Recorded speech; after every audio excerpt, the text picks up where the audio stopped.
If you've watched modern commercials, for example, you've probably noticed a suspiciously obvious trend about the roles that white males play.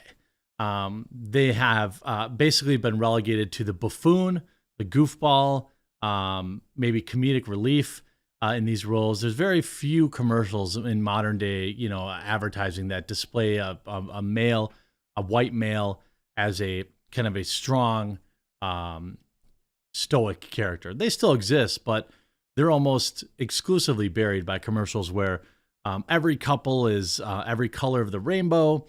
The men are usually goofballs or dinguses, constantly getting goofed on by women or for example, minorities. Uh, this is like the Homer Simpsoning of the white male. This has essentially been in the works for years. And it's also been true of Hollywood. And now we actually had Kumail Nanjiani come out, and a Marvel actor, Eternals actor, and he's been in a bunch of other things, obviously, coming out and accidentally exposed some anti-white agenda in Hollywood, which is something, again, that anybody who has two eyes can see. The idea is that, first of all, a white guy isn't necessarily always the best character for every role. I'm not saying that. And you could also say the same as an Indian guy or a black guy or whatever. It's like whoever the best person is for that particular role is the best person for that role. But then, Hollywood started rolling out these diversity quotas and saying that in order for a movie to win an Oscar, it must have X percentage of deaf people and disabled people and trans people. And in their quest to add all sorts of diversity and inclusion, they've basically homogenized everything, right? Like, isn't it funny how you can like close your eyes and basically predict the lineup for any new television show, right? There'll be like one white guy, he'll probably be gay. There'll be a trans individual, there'll be a disabled person, there'll be a interracial couple will be that, like this every couple, everything is exactly the same. It's because they're checking boxes, right? Well, now Kumail Nanjiani accidentally exposes this kind of anti-white agenda. Kumail Nanjiani accuses Hollywood studios of racism, unwittingly exposes an anti-white agenda. People don't want to cast non-white people as bad guys.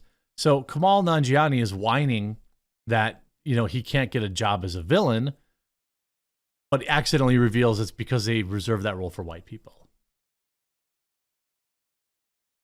Eternals and Obi-Wan Kenobi actor Kumail Nanjiani, by the way, seems to be doing just fine, recently accused Hollywood executives of racism, claiming that they are refusing to allow non-white actors play villains. By the way, I imagine it's way more fun to play the villain.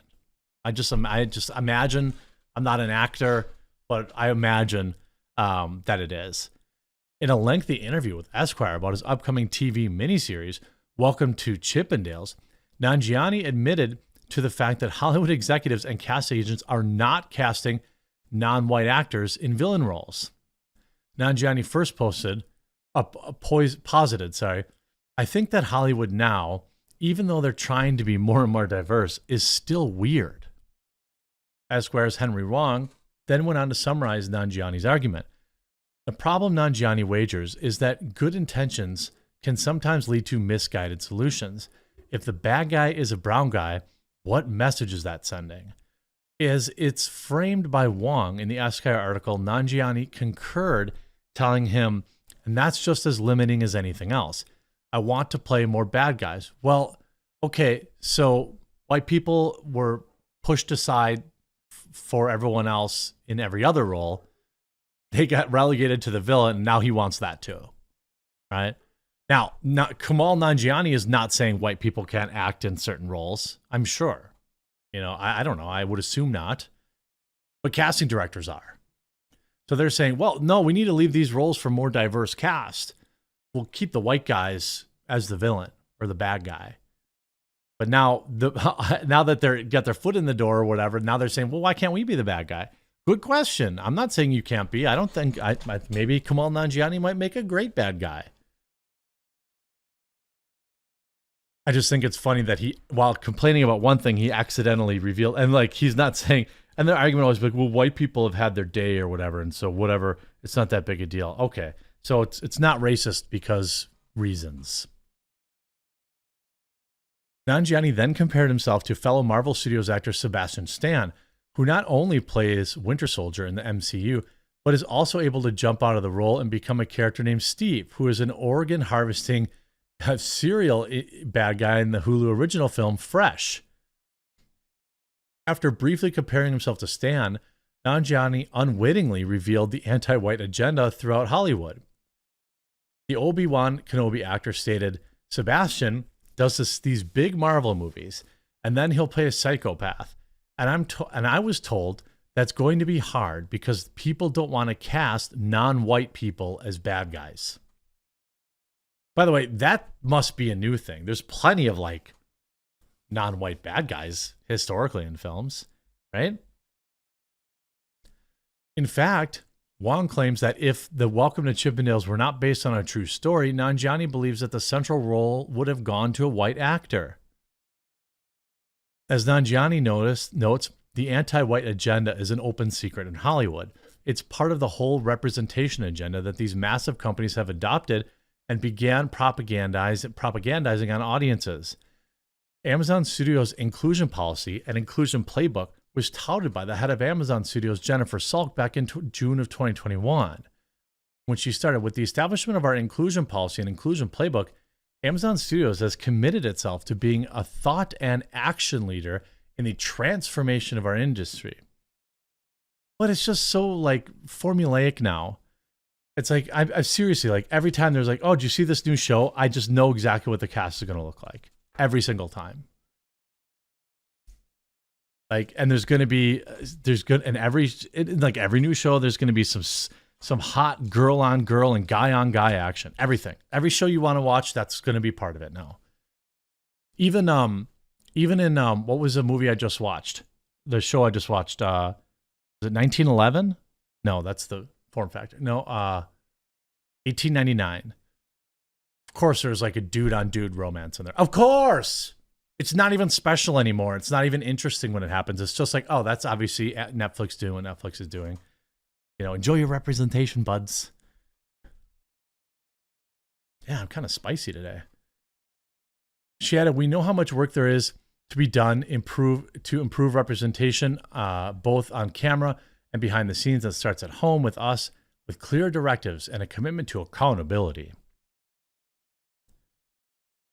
You know, of course, you have, this article in Christopher Rufo, Scoop. I've obtained a video from Disney's All Hands meeting about the Florida Parental Rights Bill, in which executive producer LaToya Raveno says that her team has implemented a not at all secret gay agenda and is regularly adding queerness to children's programming. Why? Grooming reasons. I don't know. What could be the possible reason?